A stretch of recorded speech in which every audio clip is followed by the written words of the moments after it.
যেখানে আধুনিক রেল যোগাযোগের স্বপ্ন আর গ্রামীণ ঐতিহ্যের মিলন ঘটেছে। এই জনপদের মানুষের ভাগ্যের সাথে জড়িয়ে আছে এক অভিজ্ঞ নেতার নাম বীর মুক্তিযোদ্ধা এমিজ খান মঞ্জু। কিন্তু আজ গোবরা ইউনিয়নের নাগরিক সেবা থমকে আছে।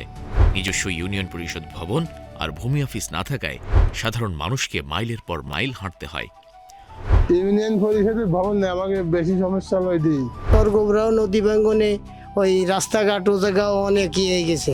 আমার রাস্তাঘাট সব মিলে আমাদের ইউনিয়নটা খুবই জরাজীর্ণ অবস্থায় আছে। অন্য ইউনিয়নে দেখি তাদের অনেক ভালো রাস্তাঘাট আছে, পরিষদ আছে, কিন্তু আমাদের আসলে খুবই নাজুক অবস্থায় আমরা আছি। পোদ্দারের চর থেকে গোবরা লঞ্চঘাট কিংবা দক্ষিণ গোবরা থেকে ভাটিয়াপাড়া রাস্তাগুলোর আজ জীর্ণদশা। চরগোবরা আর গুচ্ছ গ্রামের অবহেলিত মেঠো পথগুলো আজও উন্নয়নের ছোঁয়া পায়নি। এছাড়া সুপেয় পানির অভাব আর কৃষকের ঘাম ঝরানো ফসল সংরক্ষণের জন্য একটি কোল্ড স্টোরেজের দাবি আজ সর্বস্তরের মানুষের। প্রিয় গোবরা ইউনিয়নবাসী, আমি বীর মুক্তিযোদ্ধা এমিজ খান মঞ্জু আপনাদের ইউনিয়নের সাথে হৃদয়ের অন্তঃস্থল থেকে জড়িত। আমি আমার এখনো মনে পড়ে, আমি জেলা চেয়ারম্যান হওয়ার পরে প্রথম যে কাজটা সেটা আমি করেছিলাম, আপনাদের গ্রামের প্রথম রাস্তাটা আলপোরালা আমাকে দিয়ে করিয়েছিলেন।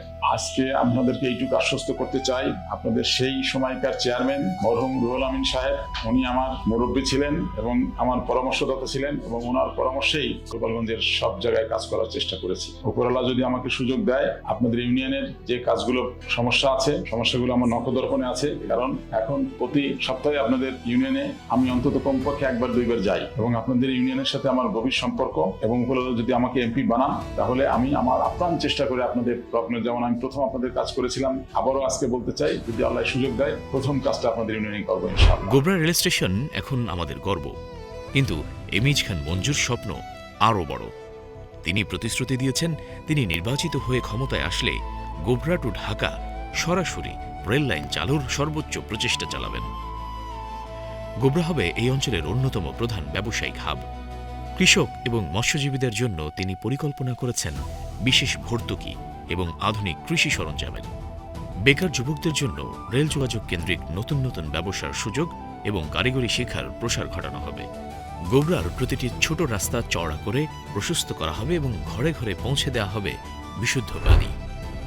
উন্নয়ন, কর্মসংস্থান আর আধুনিক গোবরা গড়তে আগামী নির্বাচনে হরিণ প্রতীকে বীর মুক্তিযোদ্ধা এমিজ খান মঞ্জুকে আপনার মূল্যবান ভোট দিয়ে জয়যুক্ত করুন। ভাই হরিণ